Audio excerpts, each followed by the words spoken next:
क्यों अगस्त्य मुनि को दक्षिण भारतीय योगविद्या रहस्यवाद का जनक माना जाता है और उनके आध्यात्मिक प्रक्रिया के प्रचार प्रसार के प्रयासों के साथ सद्गुरु का क्या संबंध है? 1. अगस्त्य मुनि कौन थे? सद्गुरु।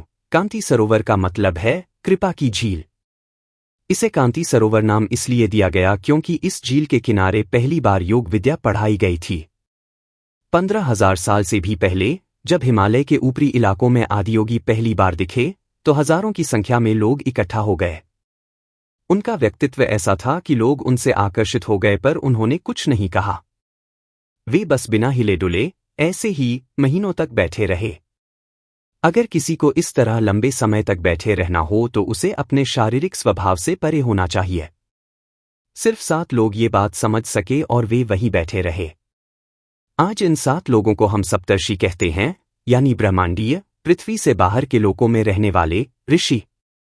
एक दिन आदियोगी का ध्यान उनकी ओर गया और उन्होंने उन 7 लोगों को कुछ तैयारी करने की क्रियाएं बताईं और कहा, तुम लोग तैयारी करो, फिर हम देखेंगे।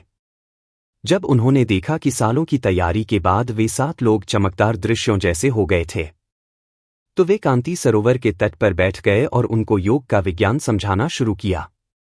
वे लोग लंबे समय तक समाधि की अवस्था में रहे और उन्होंने इस विज्ञान को जानने की क्रिया और इसे मनुष्य के शरीर के साथ मिलाने की प्रक्रिया को ग्रहण किया। उन 7 में सबसे प्रमुख ऋषि अगस्त्य थे। कथा कहती है कि उन्होंने अपनी साधना जमीन के अंदर किसी गुप्त स्थान में की और वे लंबे समय तक निष्क्रिय दशा की अवस्था में रहे। जब वे बाहर आए तब तक सारा ज्ञान उन्होंने अपने ही एक भाग के रूप में अपने में समा लिया था। वे उस ज्ञान के साथ एकरूप हो गए थे। इस ज्ञान को उन्होंने अपने पास इस तरह नहीं रखा जैसे कि वो कोई बुद्धिमत्ता की संपत्ति हो, बल्कि ये उनके मानवीय तंत्र की एक धड़कती हुई, जीवित, सक्रिय प्रक्रिया जैसा। उन्होंने दक्षिण की ओर जाने के अपने लक्ष्य को पूरा करने का निर्णय लिया और आदियोगी के 7 शिष्यों में वे सबसे ज्यादा विख्यात हुए। जिस ऊर्जा और शक्ति के साथ भारतीय उपमहाद्वीप के दक्षिणी भाग में अगस्त्य मुनि ने इस विद्या का प्रचार प्रसार किया, उसी की वजह से वे सबसे प्रमुख रहे। 2. अगस्त्य मुनि, एक असाधारण जीव जो एक असामान्य जीवन जिए। अगस्त्य मुनि एक असामान्य जीवन जिए। ऐसा माना जाता है कि उनका जीवनकाल असाधारण रूप से लंबा था। कथा कहती है कि वे 4000 साल तक जीवित थे। हमें नहीं मालूम कि वे 4000 साल तक जिए या नहीं, पर एक सामान्य मानवीय जीवनकाल की तुलना में उनका जीवनकाल बहुत ज्यादा लंबा था। अगर आप उनके जीवन में उनके द्वारा किए गए कार्यों को देखें तो ऐसा नहीं लगता कि वे 100 साल में ही मर गए होंगे। वे कम से कम 400 साल तक तो जीवित रहे ही होंगे, क्योंकि उन्होंने जितना काम किया वो किसी सामान्य मानवीय जीवन में संभव नहीं था।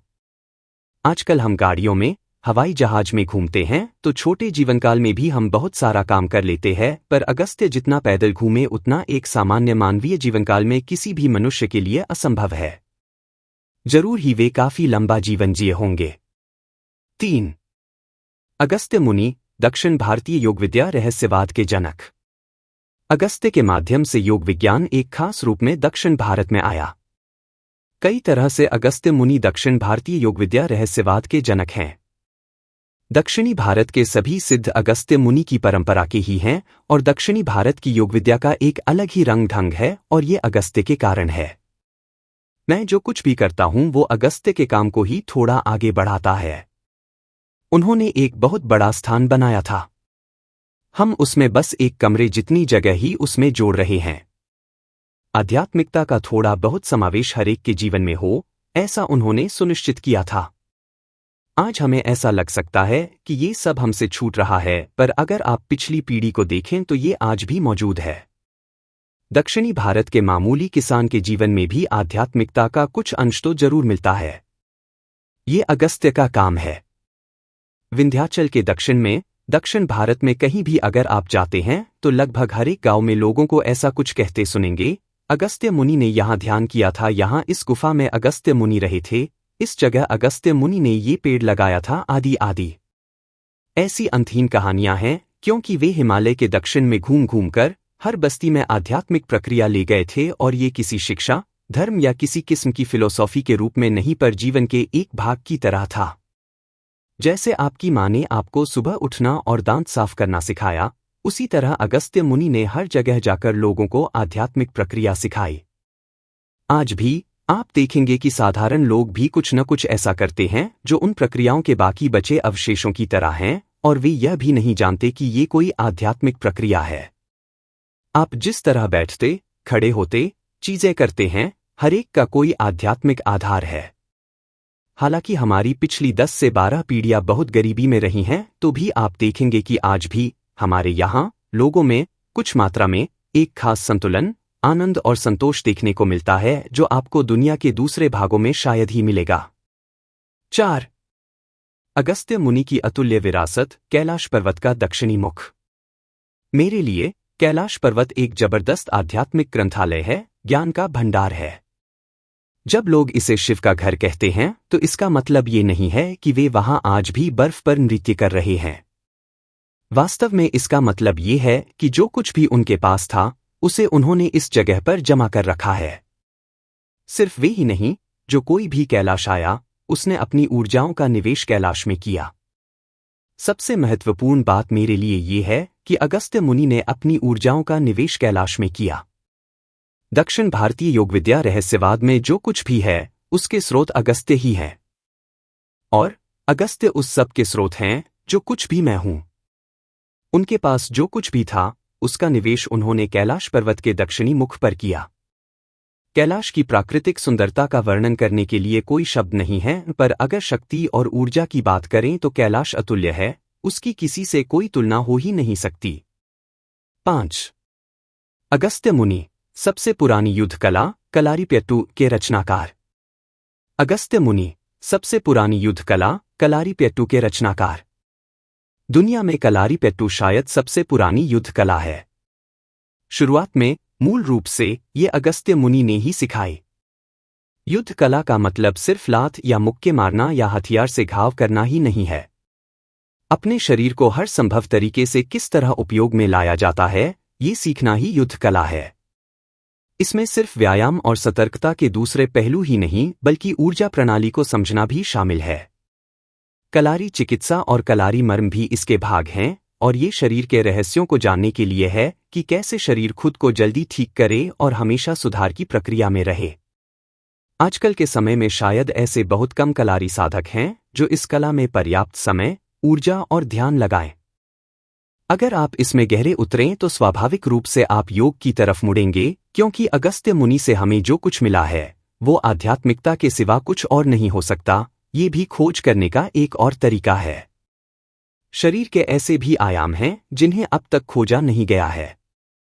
युद्ध कला में कुछ ऐसे निष्णात, मार्शल आर्ट्स मास्टर भी हैं जो आपको बस एक छोटे से स्पर्श से खत्म कर सकते हैं।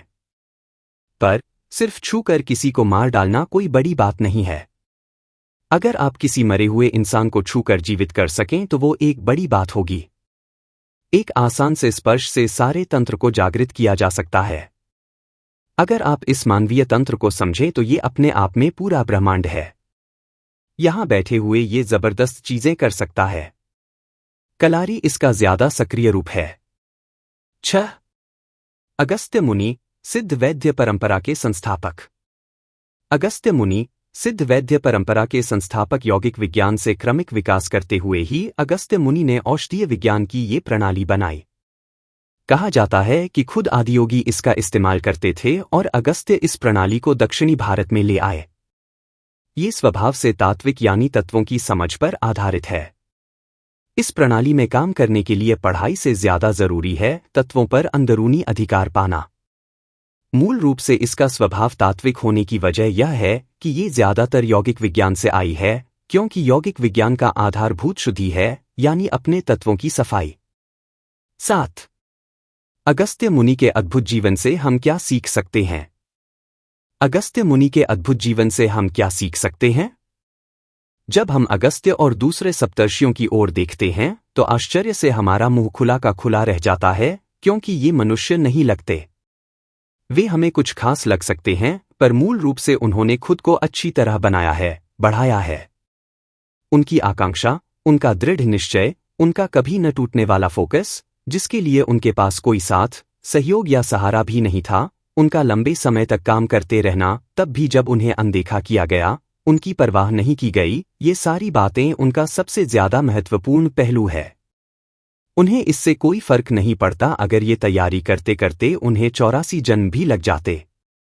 वे इसके लिए भी तैयार थे। सप्तर्षि कोई आकाश से नहीं गिरे थे। कोई नहीं जानता कि भारतीय उपमहाद्वीप में वे लोग कहाँ जन्मे थे।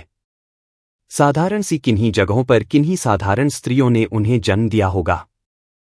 वे कोई स्वर्ग से उतर कर नहीं आए थे।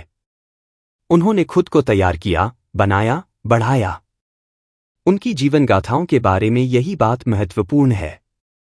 योग और साधना भी ऐसे ही महत्वपूर्ण है। इससे कोई फर्क नहीं पड़ता कि आप कौन हैं, आपके माता पिता कौन थे, आपका जन्म कैसे हुआ था, या फिर आपके काम किस तरह के हैं, आदि। अगर आप तैयार हैं तो आप खुद को बना सकते हैं। हम कह सकते हैं कि अगस्त्य मुनि यहाँ के किसी गांव के थे और एक दिन अचानक गायब हो गए। आदियोगी के साथ रहने के लिए वे हिमालय चले गए। क्या आप सोच सकते हैं कि फिर गांव वाले अगस्त्य के बारे में क्या बातें करते होंगे? क्या आपको ऐसा लगता है कि वे उनके माता पिता के पास तारीफ कर रहे होंगे, अरे वाह, आपका बेटा तो एक महान ऋषि बनने जा रहा है? नहीं, वे उनके माता पिता का मजाक उड़ा रहे थे। वो, आपका पागल लड़का, वो कहाँ है? अगस्त्य चाहे कितने भी सालों बाद वापस आए हों, क्या आपको लगता है कि उन्हें देखकर लोग खुश हुए होंगे, इस बात पर उत्साहित होंगे कि अगस्त्य हिमालय में आदियोगी से मिले होंगे और अब वापस आए हैं? नहीं, वे जब कमर पर एक छोटा कपड़ा लपेटे और किसी जंगली प्राणी जैसे दिखने वाले हाल में वापस आए होंगे तो उनको देखकर लोग सिर्फ हंस ही रहे होंगे।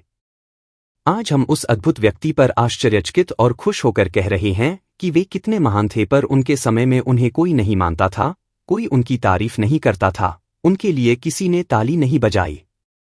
सभी यही सोचते थे कि ये लड़का पागल था, गैर जिम्मेदार था, जो अपने माता पिता को छोड़कर भाग गया था। ऐसी परिस्थितियों में वे बिना कभी विचलित हुए अपने रास्ते पर चलते रहे। ऐसे थे अगस्त्य मुनि। अपनी आगे बढ़ने की दिशा उन्होंने तय कर ली थी और चाहे जो हो वे हमेशा शालीनता से रहे और जो कुछ कर रहे थे उससे हटे नहीं, डगमगाए नहीं। तो अगर आप अगस्त्य मुनि बनना चाहते हैं और उनकी तरह रहते हैं तो क्यों नहीं? आप भी वैसे बन सकते हैं अगर आप उनकी तरह जिए तो।